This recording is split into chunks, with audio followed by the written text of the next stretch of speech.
Hello friends, இப்போ இந்த வீடியோவில் என்ன பார்க்க போகிறோம் அப்படின்னா 29/12/2020 உடைய Hindu news paper news analysis பார்க்க போகிறோம். இல்லை ஏதாவது உங்களுக்கு டவுட் இருந்ததுன்னா கீழே டிஸ்கிரிப்ஷனில் எங்கள் டெலகிராம் குரூப் லிங்க் இருக்குது, அதில் ஜாயின் பண்ணிக்கோங்க. And UPSC current affairs related doubts நீங்கள் கேட்கலாம். அண்ட் மறக்காமல் இந்த சேனலுக்கு சப்ஸ்கிரைப் பண்ணிக்கோங்க. உங்களுக்கு இதை தவிர இந்த பிடிஎஃப் வேணும்னாலோ அல்லது ஹிந்துவில் ஹேண்ட் ரிட்டன் நோட்ஸ் அண்ட் பிஐபியோட ஹேண்ட் ரிட்டன் நோட்ஸ் வேணும்னாலோ அந்த குரூப்பில் வந்து பிடிஎஃப் அப்லோட் பண்ணியிருக்கோம். ஸோ அதை வந்து நீங்கள் டவுன்லோட் பண்ணிக்கலாம். ஸோ சில பேருக்கு அந்த லிங்க் ஒர்க் ஆகிறதில்ல. ஸோ என்னோடய ஃபோன் நம்பரும் கீழே கொடுத்துருக்கேன். அதுக்கு நீங்கள் டெலகிராமில் மெசேஜ் அனுப்புங்க, உங்களை குரூப்பில் ஆட் பண்ணுறேன். ஸோ இன்றைக்கி நம்ம ஃபஸ்ட்டு நியூஸ் போயிடலாம். அதாவது பார்த்திங்க அப்படின்னா நியூஸில் ஃபஸ்ட்டு பேஜில் எதுவுமே இல்லை. ஸோ அதனால் நம்ம டேரெக்டாக எடிட்டோரியல் வந்தாச்சு. ஸோ எடிட்டோரியலில் பாருங்கள், dealing with India's 2 front challenges அப்படின்னு சொல்லி பேசியிருக்காங்க. அதாவது இந்த 2 ஃப்ராண்ட் சேலஞ்சஸ் அப்படின்ட்டு எதை சொல்கிறாங்க அப்படின்னு பார்த்தீங்கன்னா, ஒரு பக்கம் பார்த்தீங்க அப்படின்னா பாகிஸ்தான், இன்னொரு பக்கம் சைனா. ஓகேங்களா? ஸோ இந்த 2 சேலஞ்சஸையும் நம்ம எப்படி டீல் பண்ணணும் அப்படின்றது தான் வந்து என்னென்னா இந்த ஆர்டிக்கலில் பேசியிருக்காங்க. ஸோ நமக்கு ஆல்ரெடி தெரியும், ஜம்மு அண்ட் காஷ்மீரில் லெஃப்ட் சைடில் லைன் ஆஃப் கண்ட்ரோலில் நமக்கு பாகிஸ்தானுக்கும் நமக்கும் பிரச்சனை இருக்குது. இதே இது பார்த்திங்க அப்படின்னா இந்த பக்கம் ரைட் சைடில் லைன் ஆஃப் ஆக்சுவல் கண்ட்ரோலில் நமக்கும் சைனாவுக்கும் இப்போ ப்ராப்ளம் இருக்குது. ஸோ இதுக்கு முன்னாடி வந்து என்ன பண்ணிக்கிட்டு இருந்தாங்க அப்படின்னா, இதுக்கு முன்னாடி வந்து இந்த மிலிட்ரியில் வந்து என்ன பண்ணுவாங்க அப்படின்னா, மிலிட்ரி வந்து என்ன மாதிரி ஃபீல் பண்ணுறாங்க அப்படின்னா, இப்போ சைனாட்டேருந்து நமக்கு ஒரு பெரிய பிரச்சனையே கிடையாது. ஸோ அதனால் வந்து என்னென்னா, சைனா பார்டரில் வந்து நம்ம செலவு பண்ணுற அமௌண்ட்டை கம்மி பண்ணிக்கலாம் அப்படின்ற மாதிரியான நிறையா விஷயங்களை பற்றி பேசியிருப்பாங்க. பட் அகெயின் இப்போ பார்த்தீங்க அப்படின்னா, சைனாவோட த்ரெட் ரிலேட்டட் டு இந்த லைன் ஆஃப் ஆக்சுவல் கண்ட்ரோல் அப்படின்றது அதிகமாக இருக்குது. ஓகேங்களா? ஸோ அப்போ செக்யூரிட்டி ரிலேட்டடான அந்த தவறான கருத்துக்களெல்லாம் நம்ம மாற்றிட்டு நம்ம என்ன பண்ணோம் அப்படின்னு பார்த்தீங்கன்னா, we have to change our capacities. ஓகேங்களா? நம்மளுடைய இதை வந்து மாற்றணும் அப்படின்னு சொல்லிட்டு இந்த ஆர்டிக்கலில் சொல்கிறாங்க. ஓகேங்களா? இதுலேயும் முக்கியமானது என்ன அப்படின்னு பார்த்தீங்கன்னா, 2 பேருமே தனித்தனியாக வந்து என்னென்னா நம்மளை அட்டாக் பண்ணுறதில்ல. 2 பேருமே பார்த்தீங்க அப்படின்னா ஒரு கனெக்ஷன் பிட்வீன் தம். 2 பேருக்கு இடையில வந்து என்ன அப்படின்னு பார்த்தீங்கன்னா ஒரு டிப்ளமேட்டிக் ரிலேஷன்ஷிப் இருக்குது. ஸோ அந்த ரிலேஷன்ஷிப் என்ன ஆகுது அப்படின்னு பார்த்தீங்கன்னா, நமக்கு அகெயின்ஸ்டாக ஒர்க் ஆகுது. ஸோ அதான் ரொம்ப இம்பார்ட்டன்ட். ஓகேங்களா? இந்த டிப்ளமேட்டிக் ரிலேஷன்ஷிப்பில் அதுவும் இந்த மிலிட்ரி ரிலேஷன்ஷிப், சைனாவுக்கும் பாகிஸ்தானோட மிலிட்ரிக்கும் ரிலேஷன்ஷிப் பார்த்தீங்க அப்படின்னா கிட்டத்தட்ட சைனா, ஓகேங்களா, சைனாவிலேருந்து கிட்டத்தட்ட 73% ஆஃப், ஓகேங்களா, சார் நல்லா தெரிஞ்சுக்கோங்க, கிட்டத்தட்ட 73% ஆஃப் இம்போர்ட், ஓகேங்களா, 73% ஆஃப் இம்போர்ட் வந்து பாகிஸ்தான் பண்ணுறாங்க. ஓகேங்களா? 2015லேருந்து 2019 வரைக்கும் வந்து இந்த மிலிட்ரி எக்யூப்மெண்ட்லாம் பாகிஸ்தான் வாங்கியிருக்காங்க. இதை தவிர சைனா பாகிஸ்தானுக்கு இடையில் உங்களுக்கு ஜாயிண்ட் எக்ஸசைஸ், ஓகேங்களா, ஷஹ்தீன் அப்படின்ற ஒரு ஜாயிண்ட் எக்ஸசைஸும் நமக்கு நடந்துக்கிட்டு இருக்குது. ஓகேங்களா? ஸோ இந்த மாதிரி வந்து என்னென்னா அவங்க 2 பேருமே மிகப்பெரிய லெவலில் க்ளோஸ் ஆகிறது வந்து என்ன ஆகுது அப்படின்னு பார்த்தீங்கன்னா, நம்ம கண்ட்ரிக்கு ஆப்போசிட்டாக போகிற மாதிரி இருக்குது. ஓகேங்களா? சரி, இந்த கான்ஃப்ளிக்ட்டை நம்ம வந்து தடுக்கணும் அப்படின்னா வி நீட் அ 2 முக்கியமான விஷயத்தை பற்றி பேசுகிறாங்க. ஒன்று என்ன அப்படின்னு பார்த்தீங்கன்னா, நம்ம ரிசோர்ஸஸ் அரேஞ்ச் பண்ணணும். ஓகேங்களா? நம்மளுடைய பார்டர் ஏரியாவில் இருக்கட்டும், நம்மளுடைய டிப்ளமேட்டிக் ரிலேட்டடாக இருக்கட்டும், அதில் ரிசோர்ஸஸ் வந்து நம்ம அரேஞ்ச் பண்ணணும். இதுக்கடுத்து நம்ம ஸ்ட்ராட்டஜிக்கலாக வந்து என்ன அப்படின்னு பார்த்தீங்கன்னா இதை டீல் பண்ண வேண்டியிருக்கும். ஓகேங்களா? இதில் முக்கியமாக இந்த 2க்குமே கவர்மெண்ட்டோட டிப்ளமசி அப்படின்றது ரொம்ப ரொம்ப முக்கியம். கவர்மெண்ட்டோட டிப்ளமசி அப்படின்றது ரொம்ப முக்கியம். ஏன் ரொம்ப முக்கியம் அப்படின்னு பார்த்தீங்கன்னா, ஃபஸ்ட் பாயிண்ட்டு, இந்த டிப்ளமசி மூலமாக தான் நம்ம என்ன பண்ண முடியும் அப்படின்னு பார்த்தீங்கன்னா, இவங்க 2 பேர்கிட்ட இருந்து வர்ற ப்ராப்ளத்தை நம்ம குறைக்க முடியும். ஓகேங்களா? இவங்க 2 பேர்கிட்ட இருந்து வர்ற ப்ராப்ளத்தை குறைக்க முடியும். அதே சமயத்தில் இவங்க 2 பேர் கூட இன்னொருத்தரும் வந்து ஜாயிண்ட் ஆகிடக்கூடாது. ஜாயிண்ட் ஆகிட்டா அப்படின்னு பார்த்தீங்கன்னா நமக்கு இன்னும் பிரச்சனைகள் அதிகமாக வரும். அதனால் என்ன பண்ணணும் அப்படின்னு பார்த்தீங்கன்னா, இந்த 2 பேர்த்த நம்ம டேக்கிள் பண்ணுறதுக்கு இன்னும் சில டிப்ளமேட்டிக் விஷயங்கள்லாம் பார்க்க வேண்டியிருக்கு. அது என்னென்ன விஷயங்கள்னா, ஃபஸ்ட் பாயிண்ட் என்ன சொல்லியிருக்காரு அப்படின்னு பார்த்தீங்கன்னா, நம்ம வெஸ்ட் ஏஷியா கூடயும், ஓகேங்களா, வெஸ்ட் ஏஷியன் கண்ட்ரி கூடயும் அண்ட் இன்க்ளூடிங் ஈரான், ஓகேங்களா, இந்த மாதிரியான கண்ட்ரி கூட என்ன பண்ணணும் அப்படின்னு பார்த்தீங்கன்னா, அதிகமான க்ளோஸ் ரிலேஷன்ஷிப்பை வளர்த்துக்கணும் அப்படின்றாரு. ஓகேங்களா? West Asian country and Iran, because இந்த கண்ட்ரீஸ்லாம் உங்களுக்கு ஆயில் வந்து அதிகமாக இருக்குது.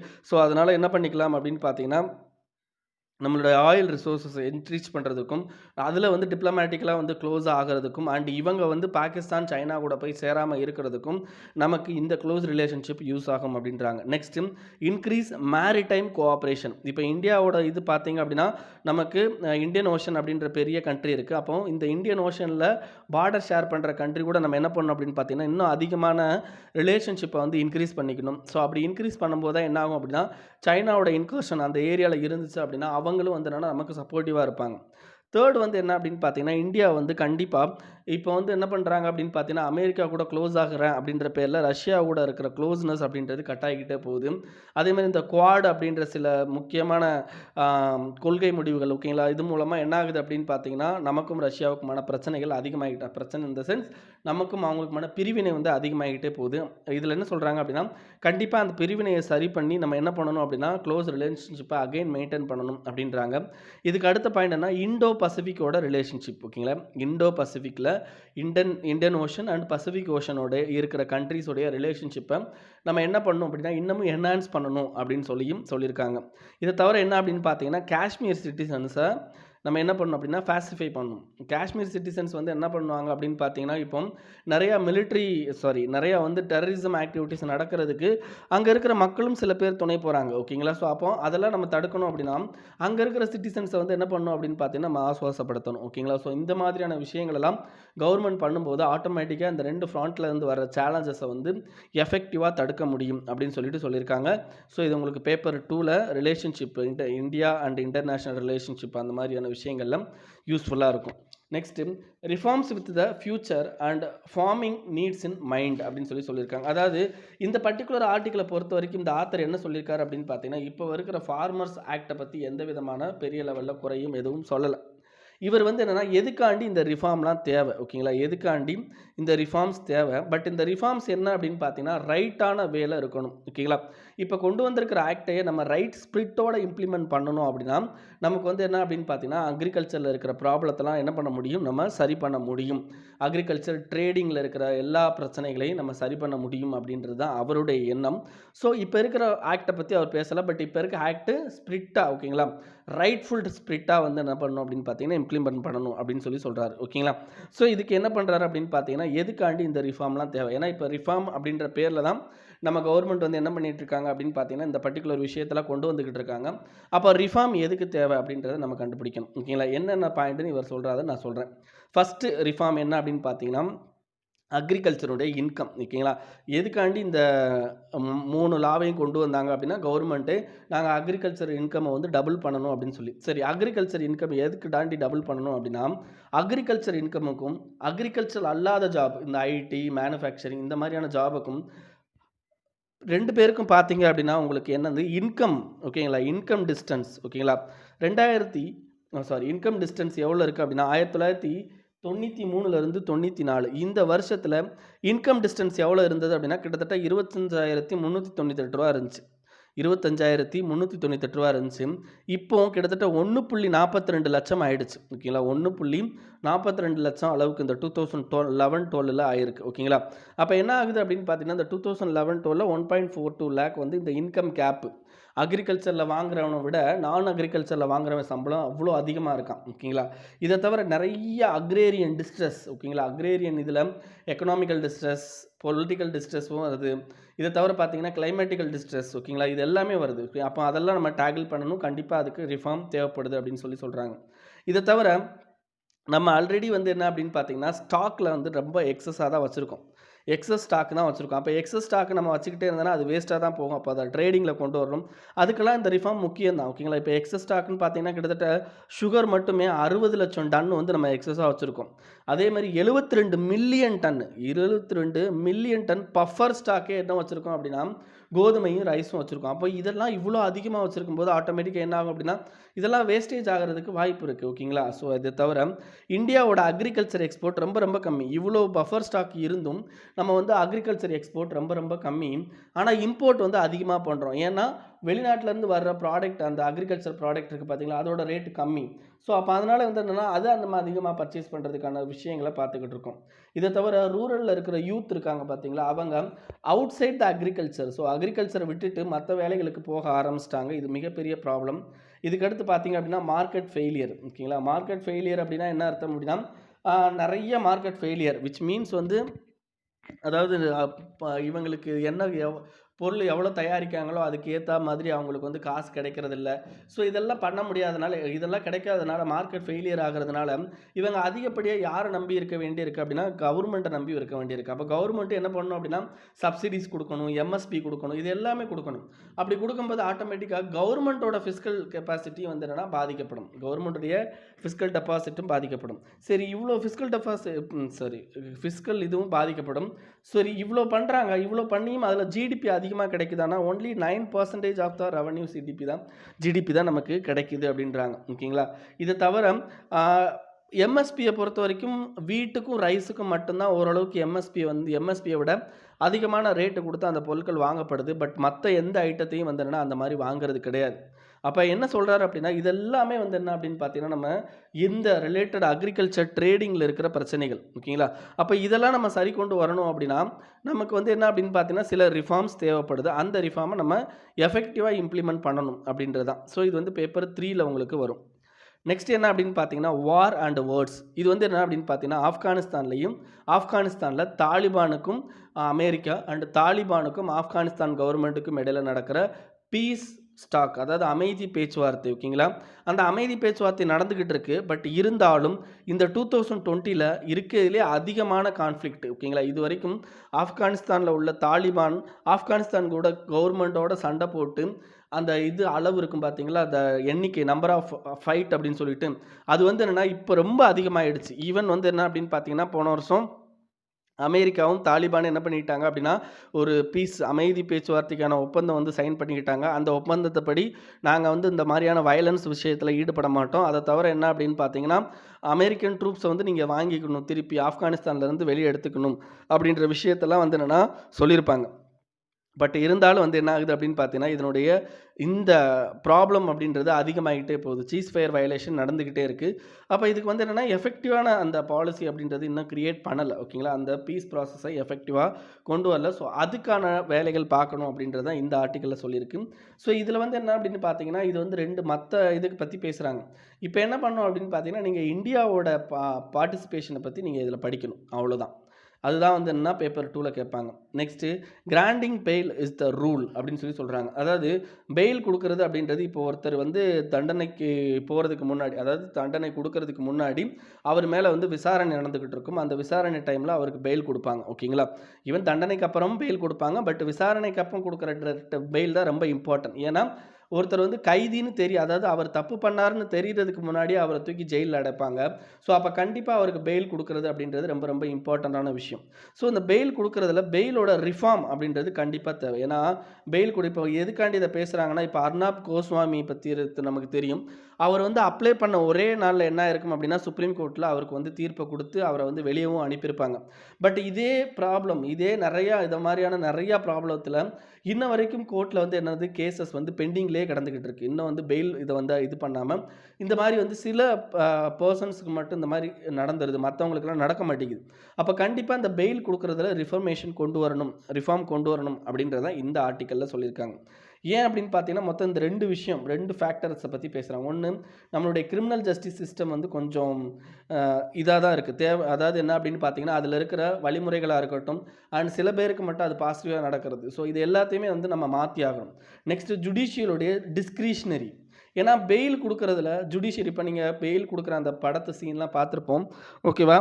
ஸோ இவங்க பெயில் கேட்டாங்க அப்படின்னா, அவங்க பெயில் கொடுக்குறதும் கொடுக்காமல் இருக்கிறது யாரோட டிஸ்கிரிஷ்னரி அப்படின்னா, ஜட்ஜோட டிஸ்கிரிஷ்னரி. ஓகேங்களா? அதே மாதிரி வந்து என்ன அப்படின்னு பார்த்தீங்கன்னா, அதில் மானிட்டரியும் இருக்கும். அவங்க என்ன பண்ணுவாங்க, ஷூரிட்டி கேட்பாங்க. நீ வந்து பெயில் போகணும் அப்படின்னா நீ ஷூரிட்டி கொடுத்துட்டு பெயில் எடுத்துக்கோ அப்படின்னு சொல்லி கேட்பாங்க. அப்போ அந்த மாதிரியான விஷயங்களெல்லாம் நம்ம கண்டிப்பாக மாற்றி ஆகணும் அப்படின்றாங்க. ஓகேங்களா? ஸோ அந்த பெயிலோட ரிஃபார்முக்கு நிறையா பேசுகிறாங்க. ஃபஸ்ட்டு என்ன அப்படின்னு பார்த்தீங்கன்னா, நவ் இட் இஸ் அ டிஸ்கிரிஷ்னரி. அப்போ டிஸ்கிரிஷ்னரி இருக்கிறதுனால ஜட்ஜோட ஓன் வில்லிங் படி வந்துடும். அப்போ நம்ம எதை படி என்ன மாற்றணும் அப்படின்னா, அதை ரூல் படி மாற்றணும் அப்படின்றாங்க. ஓகேங்களா?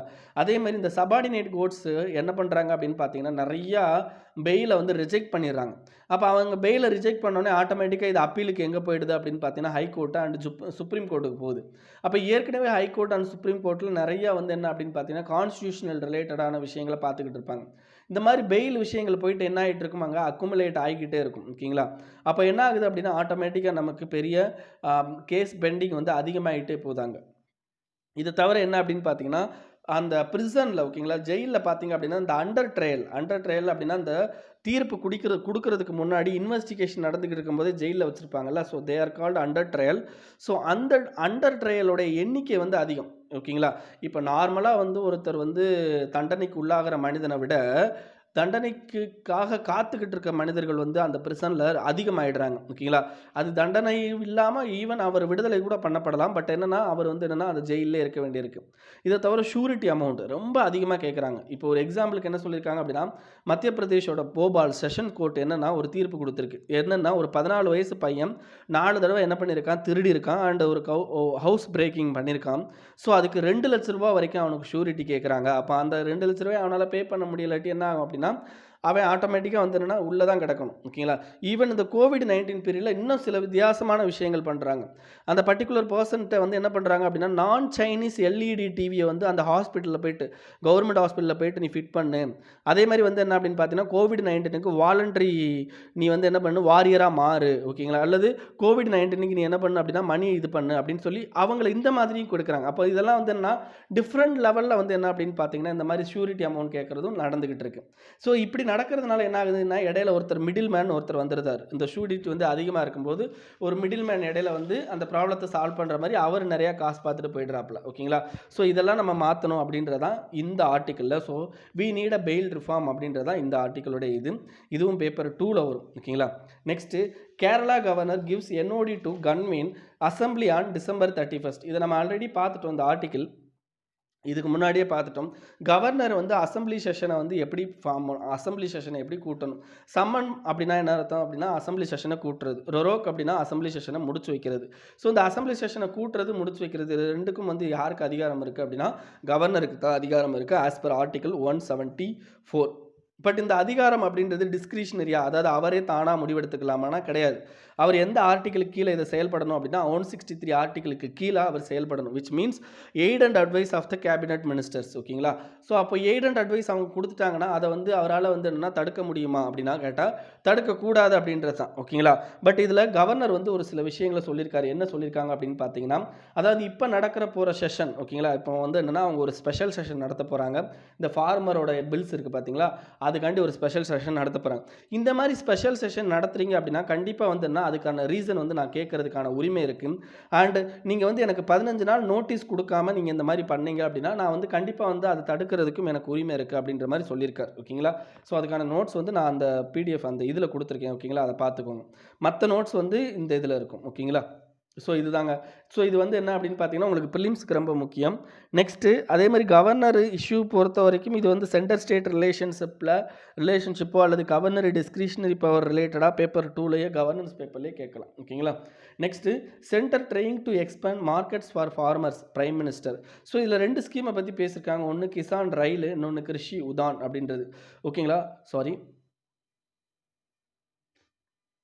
ஸோ கிஷான் ரயிலா அண்ட் கிருஷி உதான் பற்றி பேசியிருக்கிறாங்க ஓகேங்களா. ஸோ இப்போ என்ன பண்ண போகிறோம் அப்படின்னு பார்த்தீங்கன்னா, இது வந்து 100th ட்ரெயின் ஓகேங்களா. இந்த ட்ரெயின் வந்து 100th ட்ரெயின். ஸோ இந்த ட்ரெயின் எங்கேருந்து எங்கே அப்படின்றது நமக்கு முக்கியம் கிடையாது ஓகேங்களா. ஸோ இது எங்கேருந்து எங்கே போகுது அப்படின்றதெல்லாம் நமக்கு முக்கியம் கிடையாது. பட் இருந்தாலும் வந்து என்னென்னா தெரிஞ்சுக்கோங்க ஓகேங்களா. அது எங்கே அப்படின்னு பார்த்தீங்கன்னா Solapur district of Maharashtra to Shalimar in West Bengal. So Maharashtra to West Bengal வந்து இந்த ட்ரெயின் போகுது. அப்படி தான் இது 100th ட்ரெயின் ஓகேங்களா. இந்த பர்டிகுலர் கிஷான் ரயில் ஸ்கீம் எதுக்காண்டி கொண்டு வந்திருப்பாங்க அப்படின்னா, கிஷான் ரயில்னா ஃபார்மர்ஸ்க்கான ரயில் அப்படின்ற அர்த்தம். அதாவது என்ன, ஃபார்மர்ஸ் உடைய ப்ராடக்ட்டை வந்து ஒரு இடத்துலேருந்து இன்னொரு இடத்துக்கு கொண்டு போகிறதுக்கான ஒரு சப்ளை செயின் ஓகேங்களா. ஸோ இது வந்து என்ன பண்ணியிருப்பாங்க அப்படின்னு பார்த்தீங்கன்னா முழுவதும் குளிரூட்டப்பட்ட, ஏன்னா நமக்கு வந்து இந்த பழங்கள் இதெல்லாம் வந்து கொண்டு போகணும் அப்படின்னா கண்டிப்பாக குளிரூட்டப்பட்ட ஏசி வசதி இருக்கணும். ஸோ அந்த குளிரூட்டப்பட்ட இதாக என்ன இருக்கும் அப்படின்னு பார்த்தீங்கன்னா இந்த ட்ரெயின் வந்து ஃபுல்லாக அமைஞ்சிருக்கும் ஓகேங்களா. கிஷான் ரயில் இது வந்து லாஸ்ட் இயர் பட்ஜெட்டில் தான் கொண்டு வந்தாங்க. ஃபஸ்ட்டு கிஷான் ரயில் வந்து எங்கேருந்து எங்கே விட்டுருப்பாங்கன்னா மகாராஷ்டிரா டு பீகார் விட்டுருப்பாங்க ஓகேங்களா. சரி, இது எந்த மினிஸ்ட்ரி கீழே வருது அப்படின்னா ministry of agriculture and farmer welfare கீழே வருது. இதுக்கடுத்து கிருஷி உதான் அப்படின்றது என்ன அப்படின்னு பார்த்தீங்கன்னா, உதான் அப்படின்னு ஸ்கீம்னாலே நமக்கு ஏவியேஷன் ஸ்கீம் தான் ஓகேங்களா. அதே மாதிரி என்னென்னா சிவில் ஏவியேஷன் மினிஸ்ட்ரி என்ன பண்ணுறாங்க அப்படின்னா இந்த கிருஷி உதான் அப்படின்ற ஃப்ளைட்டை விடுறாங்க ஓகேங்களா. இதுக்கு முன்னாடி ட்ரெயினை பார்த்து இது ஃப்ளைட்டை விடுறாங்க. ஸோ இதுவும் எதுக்காண்டி அப்படின்னு பார்த்தீங்கன்னா, இங்கேருந்து ஒரு இடத்துலேருந்து இன்னொரு இடத்துக்கு கூட்ஸை வந்து, அதுவும் அக்ரிகல்ச்சர் கூட்ஸை வித் ஏசியோட கொண்டு போகிறதுக்கு தான் ஓகேங்களா. ஸோ மற்றபடி வேறு எதுவும் இல்லை. இது உங்களுக்கு ப்ரிலிம்ஸை கேட்பாங்க. Next maintaining inflation target at 4% is appropriate RBI paper. ஓகேங்களா? இன்ஃப்ளேஷன் அப்படின்றது தெரியும் நமக்கு, பணவீக்கம் அப்படின்னு சொல்லுவாங்க. ஸோ இந்த இன்ஃப்ளேஷனோட டார்கெட் அப்படின்றது யார் பண்ணுவாங்க அப்படின்னா central government and advice of RBI. ஓகேங்களா? ரிசர்வ் பேங்க் ஆஃப் இந்தியாவோட கன்சல்டேஷனோட சென்ட்ரல் கவர்மெண்ட் என்ன பண்ணுவாங்க அப்படின்னா இந்த இன்ஃப்ளேஷனை ஃபிக்ஸ் பண்ணுவாங்க. ஸோ இப்போ இருக்கிற இன்ஃப்ளேஷன் அப்படின்றது +or -2%, அதாவது 2லேருந்து அப் டு 6% வரைக்கும் நமக்கு இன்ஃப்ளேஷன் அப்படின்றது போகலாம். பட் என்னன்னா இதை எப்போ செட் பண்ணியிருப்பாங்க அப்படின்னா 2016 இதை செட் பண்ணியிருப்பாங்க. ஸோ இதோட வேலிடிட்டி, ஸோ இந்த இன்ஃப்ளேஷன் டார்கெட்டிங்கோட வேலிடிட்டி எப்போ முடிய போகுது அப்படின்னா 2021 மார்ச் 31 முடிய போகுது. ஸோ இதெல்லாம் தெரிஞ்சுக்கோங்க, ப்ரிலிம்ஸுக்கு ரொம்ப ரொம்ப இம்பார்ட்டன்ட். அண்ட் இன்றைக்கி நியூஸ் அவ்வளோதான் ஃப்ரெண்ட்ஸ். இதை உங்கள் ஃப்ரெண்ட்ஸோட ஷேர் பண்ணிக்கோங்க. அண்ட் மறக்காமல் இந்த சேனலுக்கு சப்ஸ்கிரைப் பண்ணிக்கோங்க. Thank you friends.